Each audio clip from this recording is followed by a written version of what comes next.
It's FQ time, Keter. Finally. Woo!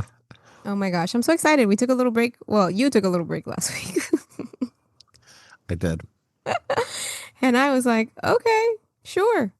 I did take a break.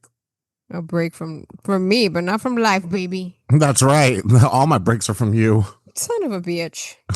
That's not true. I'm a light in your life. Thank you You very are. much. You are. You are. So, okay. So this week you're going to be talking about a pasta, which I love a good pasta. Yes. And sometimes I feel like I don't want it. Does that ever happen to you? You're like, eh. Okay. So, you know how we both grew up in Cuban homes. Mm. And so we've talked about this before in the podcast where every meal, basically every meal, had rice to it. Yeah. Like no matter what, it was constantly rice. White rice, yellow rice. It was all there. Okay. That's it. That's it, honestly, because I was gonna say brown rice, but you wouldn't catch my mother dead making brown rice. Oh no, there's congri. We had congri. That's made out of white rice. I know, but it's tanned by the black beans, okay? Right. Still made out of white rice. Totally. So wait, really quick funny story, and the whole world can hear this. So when my grandmother, when she was still alive, like when she was in her late 70s, the doctor was like, okay, well, you're diabetic. And now that you're diabetic, you have to cut back on your white rice, especially. Right. So he told an old Cuban lady to cut back on her white rice. That's a problem. Mm-hmm. So my grandmother's like, yep, that's not a problem. It's not a problem. I can do that. That is so easy. My mom was really shocked by this. So next day, my mom goes over to my grandmother's house. My grandmother's like, oh, come over. I made lunch. So for people that don't know, lunch is usually the larger meal of the day especially an old lady Cuban household. So my mother goes over for lunch. She takes me with her. I was in college. And my grandmother serves a big pot of arroz con pollo, a big pot of chicken and rice. And she's serving herself a large portion. And my mother goes to my grandmother. She goes, Mommy, you can't have white rice. And my grandmother's like, don't worry, it's yellow. Which for everybody to know, yellow rice is just tinted white rice. But anyway, White rice with beehole. You know what? She lived to her mid 80s. So You're doing all right. I think there's worse things than rice. I think we really like what's that word when you make something really bad? we villainize it. Correct. We villainize rice and it's not bad. It's really nothing's bad. It's just in how you eat it. Right. So anyway, so when I moved out on my own in life, I was like anti-rice and I would just make pasta all the time because I had rice growing up so much. But now, Really? yeah, but now I'm at a point where I'm starting to go back to my roots Mm. and I'm kind of tired of pasta. I'm tired of pasta sometimes too. I Mm-hmm. think I did something similar. I would eat pasta often when I got Yeah. older. And I'm just kind of tired of it. So I do go back to rice. But what I do love about pasta, it's a quick weekday meal. And it's like a meal because that shit stuffs you. It's a full meal. Like Yeah. you're totally full from it. So this meal came to me. I had a little bit of inspiration to it, but I kind of had to tweak it because the original inspiration had guanciale, and yeah, I'm going to my local fucking Harris Teeter and being like, give me some guanciale, please. Guanciale, please. You know, go to Safeway and be like, hey, y'all got some guanciale back there? Yeah. It's not You gonna have to happen. whip out your inner Giada De Laurentiis and go in there. Exactly, and I guarantee you, is not going to the grocery stores I go to as she shops at Erewhon, probably. Probably. Yeah, Oh my most God. definitely. Do they have food to buy there? Yeah. I'm so not in that place. Anyway, go ahead. Even if you and I lived out in LA, even for the purpose of just not being an asshole, I would not even go in there. I know they have like smoothies or coffees for like $30. I'm like, suck all Yeah. of it. It's No, dry. Not even fucking going in there. No. Move on. Fuck them. Yeah, no, I'm not dealing with that. So, anyways, that's a tax bracket we will never know. So, and Don't I'm say fine with that. it. No, you know what? Fuck it. I'm fine with it. We're in our mid 40s. I'm fine with it at this point. Oh no, I don't want all this truth on me. It hurts. It stings. So, well, you got kids, so you're forever fucked. Oh I'm my just saying. God. But You you're a gotta, little fucking ray of sunshine today. you got, you Shit. got to wait a while till they're all in their careers, so you got a long way to go for that one. I should be a stage mom and be like, come on, little baby. Get on You'll be, stage and make some money. you and Jay will be on a much easier street when that happens. But listen, by the time they're ready to leave a home, you're gonna be going into one. So, Oh my God. anyway, Damn.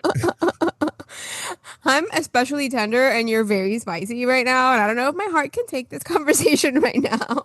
well, tough titty. Tell me about Time that to. stupid guanciale, you motherfucker. There's no fucking guanciale, Mariela. So listen. So this is what I did. I had bacon. I Mhm. don't fucking normally buy bacon because I don't eat it. Okay. But I had a recipe for bacon a while back, and this bacon was in my freezer. So I'm Mhm. like, all right. So freezer meats, because you never know. Right. So I took this bacon out. It was probably about a half a pound of bacon. You could do a full pound, but it's probably about a half a pound of bacon. And what I did is I took the bacon, put it over a hot pan, and I just started cutting it with my kitchen scissors and just Mhm. putting it in the pan. And I wanted to get it really crispy because I also want to extract all the oil from this. Mhm. And when that was done, I'm sorry, while I was doing that, filled up my pot of water, and I think I had a box of bow tie pasta. So I Mm. just threw that in there.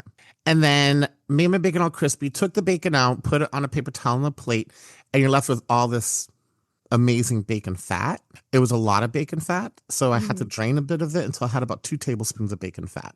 Okay. And then I took about two minced garlic cloves and I threw it in there. I went ahead and I knew the bacon fat was going to be kind of like overwhelming. So I went ahead, I squeezed some lemon in there. But here's the trick. Mhm. There's a trick, Mariela. Tell me. While that's all going on, okay, so all those flavors are soaking up in that bacon fat. I took a block of any hard cheese, Asiago, Parmesan, whatever, Okay. and I grated it into a bowl. All right. Then I ladled some of that pasta water and I ladled it on top of that finely grated hard cheese. Mhm. And you stir it and it became like a paste, Like a slurry. a little bit thicker than a slurry, Okay. like almost like a paste. Okay. Almost like Play Doh. And then what happened is I took the pasta and now I put it in that pan with the bacon, the lemon, the garlic, and I started moving it all around to get all that bacon grease on top of the pasta. But then what you do is you take that slurry or that Play Doh like substance of cheese and you start breaking it up and put it in the pasta. And the reason why you do this is because it's going to melt creamy. It's not going to melt like a hard block of cheese. Emulsify is the word. Exactly. Well, thank you, Mariella. Thank you, Welcome.